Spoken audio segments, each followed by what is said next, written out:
সুন্দর হয়ে চলাফেরা করার জন্য না? মানে আমরা যদি স্কুলে খোলাখুলি চলি তাহলে হবে? কখনো হবে না। আমাদের কাছ থেকে কি মানুষ কি আশা করতেছে?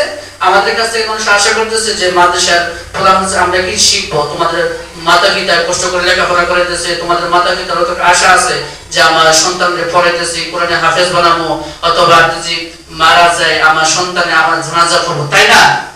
এমন কিছু আছে না যে তোমার নাতিতে একটা আশা করতেছে যে আমার নাতিটা পড়তেছে, মাশাআল্লাহ মাদ্রাসায় পড়তেছে, কতটা আনন্দ।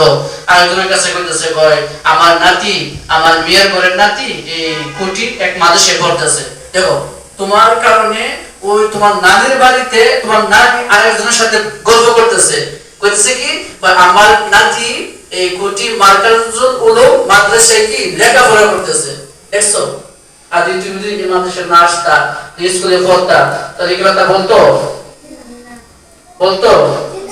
এখন তুমি ধরো এই নানি বাড়িতে গেলা, গিয়া তুমি যে সুন্দরভাবে চলাফেরা করো, সবাই সাক্ষাৎ করো, সালাম দেও, মুসাফা করো, মুসাফা সময় দোয়াগুলো পড়ো, তাহলে বলবো যে তুমি কোন মাদ্রাসায় পড়ো? কি বলবো? কোন মাদ্রাসায় পড়ো?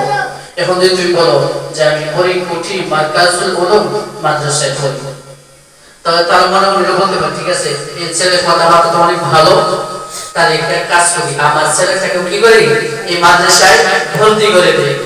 এই মাদ্রাসায় কি করি? ভর্তি করে দিই। দেখো তোমার কারণে একজন ছাত্র আমাদের মাদ্রাসায় কি হচ্ছে? বাড়তেছে। ভালো না? কেন? এই তোমার এই আদব আখলাকের কারণে মাদ্রাসায় একজন ছাত্র কি হয়েছে? ভাসছে। এই কি মাদ্রাসার ফায়দা হয় এটা?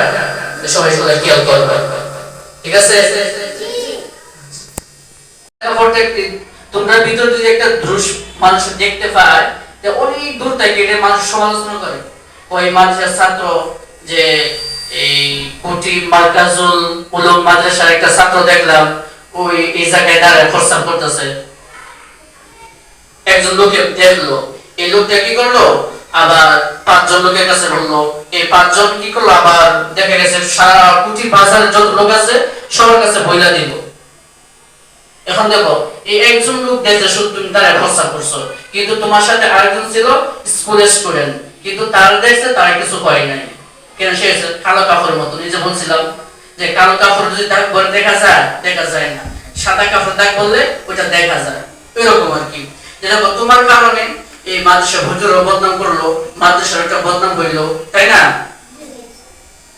তোমরা কি চাও যে মাদ্রাসার একটা বদনাম হোক? হুজুরের বদনাম হোক? বড় হুজুর একটা এই কথা বলো কোন লোকে, তোমরা কি চাও? যদি না চাও তাহলে কেমনে চলতে হইব?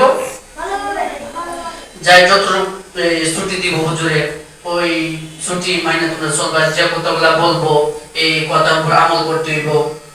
আর বাড়িতে গিয়া উল্টা পাল্টা চলা যাইব না, কাউকে বকা দেওয়া যাইব না, বুঝছো? সোজা বসো। কি বলছো বুঝছো? বাড়িতে যাইবাই, গিয়ে রুটিন মতন চলবাই, 5 ওয়াক্ত নামাজ পড়বাই, গোসলের টাইমে গোসল করবাই, যে সময় খেলাধুলা করা দরকার খেলাধুলা করবাই। আর মাদ্রাসার আসার সাথে সাথে যেমন আমরা এই যে সাতসব আমুক্তা সবক যেন শুনতাম পারি। ঠিক আছে? বুঝছো সবাই? বুঝছো সবাই কি বলছি? হ্যাঁ, মনে থাকবে? সবাই মনে থাকবে?